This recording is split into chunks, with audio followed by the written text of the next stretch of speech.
पिंपरी चिंचवडमध्ये भाजपकडून प्रचाराला जोर धरलेला असून आज प्रभाग क्रमांक 28 मध्ये भाजपाच्या पॅनलने आज पिंपळी सौदागरमधील बुद्ध विहारात जाऊन नागरिकांशी संवाद साधला आणि यावेळी बापू काटे यांनी म्हटलं आहे की शहरात फक्त विकास येणे म्हणजे झाले असे नसून तरुणांना काम मिळेल तेव्हा विकास होणार आणि त्यामुळे आगामी काळात आम्हाला निवडून दिले तर तरुणांच्या हाताला काम देणार असल्याचं यावेळी बापू काटे यांनी म्हटलेलं आहे। बसेस आणल्या म्हणजे विकास होत नाही।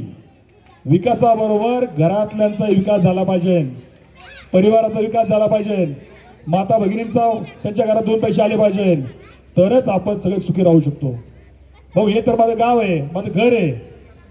मला वाटतं माझं इथं प्रत्येक युवक जो आता आहे कुठे ना कुठे काम द्यायचा प्रयत्न मी करतोय। तुम्ही सगळ्यांना बोलून घ्या। आज ही पिढी भविष्यातलं हेच फ्युचर आहे पिंपरी सौदागरचं। आज तुम्ही जर पाहिलं तर प्रत्येकाला काम द्यायचा प्रयत्न केला पाहिजे कोणी ना कोणीतरी पुढे।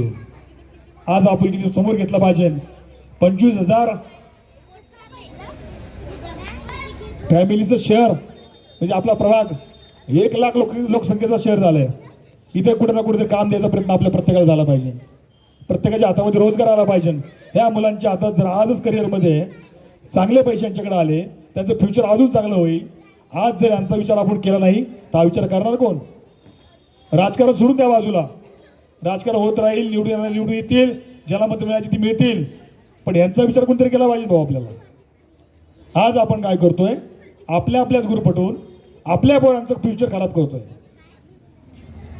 ते बिचारे हुडबुद्धी असती, यंग आहेत, जोश अंगात आहेत, ते लक्ष देत नाही, त्यांची लाईफस्टाईल चेंज होती।